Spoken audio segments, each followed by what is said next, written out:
Hey everybody, it's April, and today I'm going to talk about excuses and how they stop you from doing things.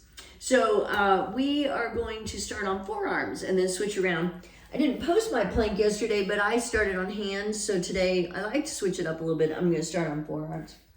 So if you're starting on forearms, wrap your hands around your arms first. That way you know you have the right distance between your arms. And then bring your forearms out in front of you. You can interlace your fingers if you like, or bring your hands flat. Pull your shoulders down your back, then lift your upper back, lift your chest, pull in your belly, come up on your toes, shift your weight forward slightly. The timer has begun.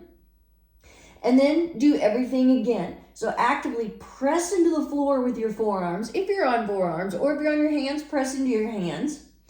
Separate your shoulders again, so you're lifting your upper back toward the ceiling.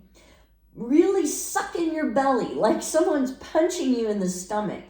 Tighten up your glutes, press your heels back. You got it going on, and we are already at 30 seconds.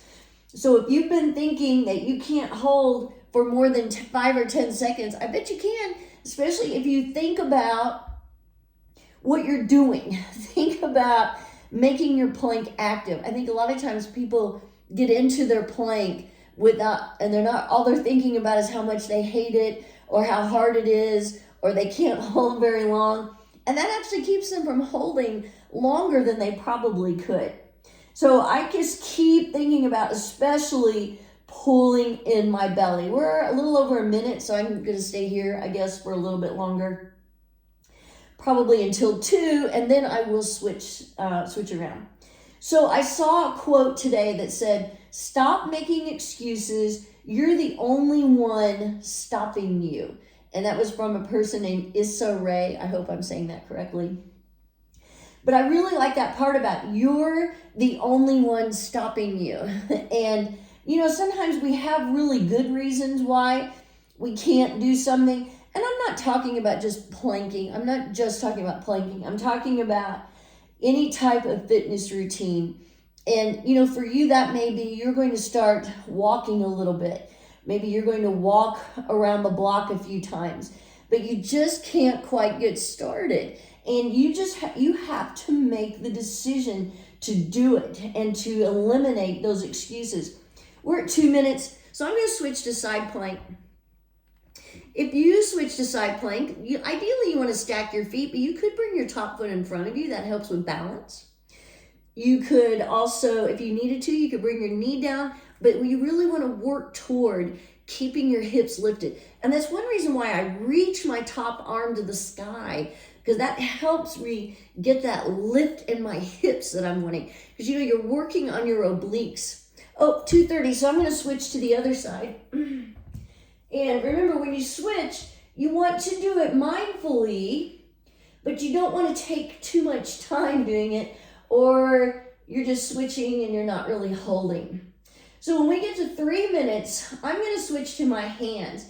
Even though, for some reason, if I hold on my forearms first for like the first 3 minutes, which is what I'm doing today, it always makes it really shaky. Here we go. When I switch to my hands, my arms just shake, and that's part of it. That's just part of doing a plank. So now that I've moved to my hands, I'm really going to work on my form again. So I'm pressing into the floor, sucking in my belly, tightening up my glutes. Because remember, one of the big things about plank is working on your core strength. So, I could use the excuse of, well, my arms shake when I move from my forearms to my hands, and not do that. But I know that I need to do that. I need to work on strengthening. So that's why I just do it anyway, because I know that I need to work on that strength.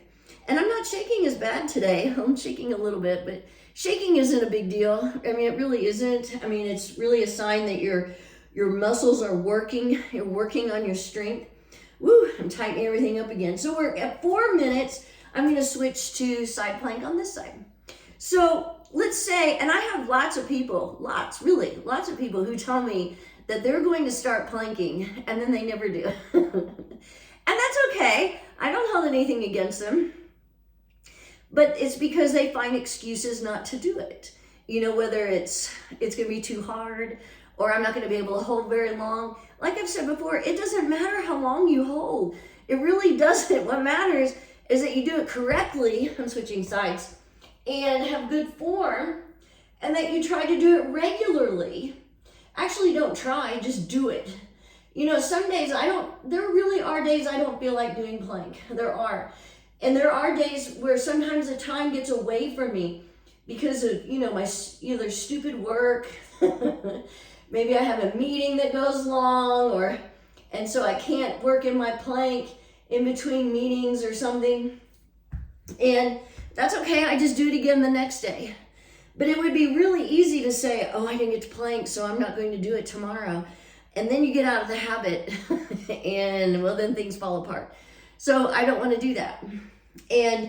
But you have to eliminate the excuses. You are the only one who can stop that. And let's say you can't plank on your hands because it hurts your wrist, then plank on your forearms. Or again, it may not be planking, it might be some other form of fitness, but it's so important to do it. It really is. You're going to feel so much better about yourself if you know that you're getting in better shape. And I mean, the reasons are endless. You know what? That should be my next thing. Have a great day. Stop making excuses. See ya.